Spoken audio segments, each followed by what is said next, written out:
নমস্কার, কেমন আছেন সবাই? আজকে আমি বাঁধাকপি ও মুসুর ডাল দিয়ে দুর্দান্ত স্বাদের একদম মুচমুচে বিকেলের জলখাবার করে দেখাবো।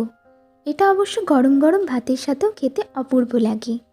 আশা করব আজকের রেসিপি আপনাদের ভালো লাগবে, তাই পুরো ভিডিওটি দেখতে থাকুন। প্রথমে আমি এখানে 100 গ্রাম মুসুর ডাল প্রায় 20 মিনিট মতো ভিজিয়ে রেখে দিয়েছিলাম। এর ফলে ডালটা নরম হবে আর বেশ অনেকটা ফুলে উঠবে। তারপর এখানে একটি পাত্রে বাঁধাকপি কুচি করে কেটে নিয়েছি। এখন এর মধ্যে অল্প নুন দিয়ে দিলাম।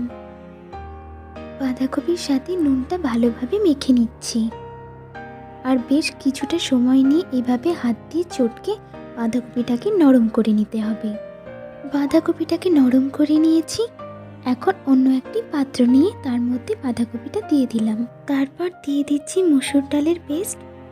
মুসুর ডাল যখন পেস্ট করবেন একদম স্মুথ পেস্ট করবেন না, যেন একটু দানা দানা থাকে। এরপর একে একে দিয়ে দিচ্ছি 2 চামচ বেসন, 1 চামচ কর্নফ্লাওয়ার। আপনাদের কাছে কর্নফ্লাওয়ার না থাকলে চালের গুঁড়ো ব্যবহার করবেন। তারপর দিয়ে দিচ্ছি হলুদ গুঁড়ো, ঝাল লঙ্কা গুঁড়ো, ঝালটা আপনাদের স্বাদ অনুযায়ী দিয়ে দেবেন, জিরে গুঁড়ো, ধনে গুঁড়ো, আমচুর পাউডার, স্বাদ মতো চিনি দেবার জন্য স্বাদটা পারফেক্টলি ব্যালেন্স হবে আর খেতেও ভালো লাগবে। স্বাদ মতো নুন দিয়ে সব উপকরণগুলো ভালোভাবে মিশিয়ে নিচ্ছি। এই সব উপকরণগুলো মিশিয়ে নেবার পর আরও 2টো জিনিস আমি পরে অ্যাড করে নেব। এখন এর মধ্যে পেঁয়াজ কুচিটা অ্যাড করে দিচ্ছি আর দিয়ে দিচ্ছি গোলমরিচ গুঁড়ো। এখন সব উপকরণ ভালোভাবে মিশিয়ে নিচ্ছি। বাঁধাকপি ও মুসুর ডালের মিশ্রণ একদম তৈরি হয়ে গেছে। এখন বড়াগুলো শেপ দিয়ে বানিয়ে নেব। কিছুটা পরিমাণ বাঁধাকপি ও ডালের মিশ্রণ নিয়ে এভাবে গোল গোল করে নিতে হবে। তারপর হাত দিয়ে প্রেস করে এরকম গোল গোল শেপ দিয়ে নিতে হবে।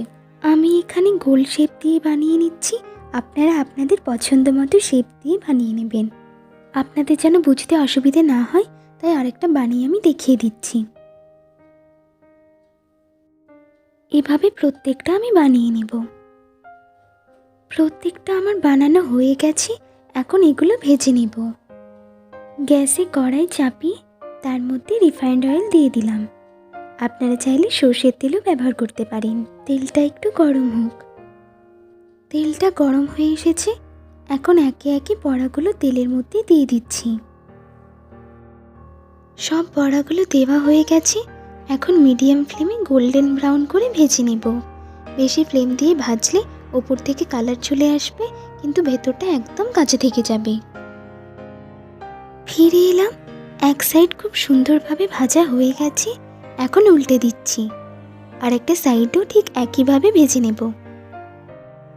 ফিরে এলাম।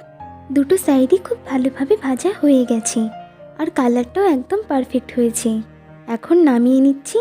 এরপর পরিবেশন করে আপনাদের দেখাচ্ছি। তৈরি হয়ে গেল খুব সহজে ভীষণ মুচমুচে দুর্দান্ত স্বাদের মুসুর ডাল দিয়ে বাঁধাকপির পাকোড়া। দেখতে কিন্তু অনেক লোভনীয় হয়েছে আর খেতেও কিন্তু দুর্দান্ত লাগে। তাই রেসিপিটি ভালো লেগে থাকলে একবার বাড়িতে বানিয়ে দেখুন। আশা করছি আপনাদের ভালো লাগবে। রেসিপিটি ভালো লেগে থাকলে লাইক করে দিন আর কেমন লেগেছে কমেন্ট করে অবশ্যই জানান। আর চ্যানেলে নতুন হয়ে থাকলে চ্যানেলটি সাবস্ক্রাইব করে দেওয়ার অনুরোধ রইল। ফিরব নতুন একটি রেসিপি নিয়ে। ভালো থাকবেন সবাই, সুস্থ থাকবেন। ধন্যবাদ।